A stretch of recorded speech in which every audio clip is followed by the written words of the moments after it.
ପ୍ରବଳ ବର୍ଷା ପାଇଁ ଏହି ସବୁ ଜିଲ୍ଲାକୁ ଆଲର୍ଟ କଲା ପାଣିପାଗ ବିଭାଗ। 24 ଘଣ୍ଟା ପାଇଁ 6 ଜିଲ୍ଲାକୁ ରେଡ୍ ଆଲର୍ଟ। ତେବେ ଏହି ସବୁ ଜିଲ୍ଲାଗୁଡ଼ିକ କେଉଁ କେଉଁ ଜିଲ୍ଲା ଜାଣିବା ପାଇଁ ଭିଡିଓକୁ ଶେଷ ପର୍ଯ୍ୟନ୍ତ ଦେଖନ୍ତୁ। ଚ୍ୟାନେଲ ସହ ଯୋଡ଼ି ରହିବା ପାଇଁ ଚ୍ୟାନେଲକୁ ସବସ୍କ୍ରାଇବ କରି ପାଖରେ ଥିବା ଘଣ୍ଟି ଚିହ୍ନକୁ ଦବାଇ ଦିଅନ୍ତୁ। ସକ୍ରିୟ ଲଘୁଚାପ ଉତ୍ତର ଓ ଉପକୂଳ ଜିଲ୍ଲାରେ ପ୍ରବଳ ବର୍ଷା।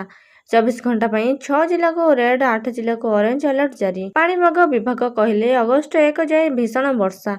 ବାଲେଶ୍ୱର, ସୁନ୍ଦରଗଡ଼ରେ ପଶିଲା ପାଣି। ସକ୍ରିୟ ଲଘୁଚାପ ପ୍ରଭାବରେ ରାଜ୍ୟରେ ବିଭିନ୍ନ ସ୍ଥାନରେ ପ୍ରବଳ ବର୍ଷା ଜାରି ରହିଛି। ବିଶେଷ କରି ଉତ୍ତର ଓ ପଶ୍ଚିମ ଓଡ଼ିଶାରେ ଭାରୀ ବର୍ଷା ନେଇ ଆଲର୍ଟ ଜାରି କରିଛି ପାଣିପାଗ ବିଭାଗ। 24 ଘଣ୍ଟା ଯାଏ 6 ଜିଲ୍ଲାକୁ ରେଡ୍ ଆଲର୍ଟ ଓ 8 ଜିଲ୍ଲାକୁ ଅରେଞ୍ଜ ଆଲର୍ଟ ଜାରି କରାଯାଇଛି। ଏହି ସବୁ ଜିଲ୍ଲାଗୁଡ଼ିକରେ 200 ମିଲିମିଟର ବର୍ଷା ନେଇ ଆକଳନ କରାଯାଇଛି। ଲଗାଣ ବର୍ଷା ଯୋଗୁଁ ଅନେକ ସ୍ଥାନରେ ସୃଷ୍ଟି ହୋଇଛି ବନ୍ୟା ପରିସ୍ଥିତି। କୋଇଡ଼ାରେ ଲୋକଙ୍କ ଘରେ ପଶିଯାଇଛି ନାଲି ମାଟି ମିଶା ପାଣି। ସେହିପରି ବାଲେଶ୍ୱର ଓ ଭଦ୍ରକ ଜିଲ୍ଲାରେ ଅନେକ ଅଞ୍ଚଳ ପାଣି ଘେରରେ ରହିଛି।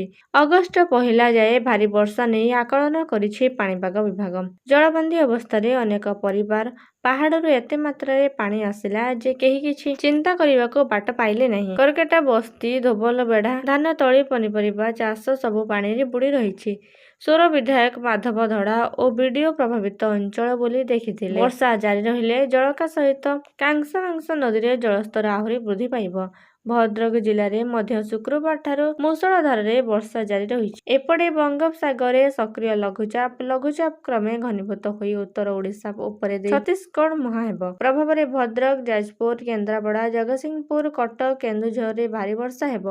ଏହି ସବୁ ଜିଲ୍ଲାକୁ ରେଡ୍ ଆଲର୍ଟ ଜାରି କରିଛି ପାଣିପାଗ ବିଭାଗ। ସେହିପରି ବାଲେଶ୍ୱର, ଅନୁଗୁଳ, ଢେଙ୍କାନାଳ, ମୟୂରଭଞ୍ଜ ଓ ବୌଦ୍ଧ, ପୁରୀ, ଖୋର୍ଦ୍ଧା ଓ ନୟାଗଡ଼କୁ ଅରେଞ୍ଜ ଆଲର୍ଟ ଜାରି ଦିଆଯାଇଛି। ଏହି ଜିଲ୍ଲାଗୁଡ଼ିକରେ 200 ମିଲିମିଟର ବର୍ଷା ହୋଇପାରେ। ଅଗଷ୍ଟ 1 ତାରିଖ ଯାଏ ଲାଗି ରହିବ ବର୍ଷା। ବୁଢ଼ାବାଳଙ୍ଗ, ସୁବର୍ଣ୍ଣରେଖା, ବୈତରଣୀ ନଦୀ ଅବବାହିକାରେ ବର୍ଷା ହେବା ଫଳରେ ନଦୀ ଜଳସ୍ତର ବୃଦ୍ଧି ପାଇବ। ଏହାପରି ଛତିଶଗଡ଼ ଅଭିମୁଖେ ଗଲେ ମହାନଦୀ ଉପରମୁଣ୍ଡରେ ପ୍ରବଳ ବର୍ଷା ଆଶଙ୍କା ରହିଛି।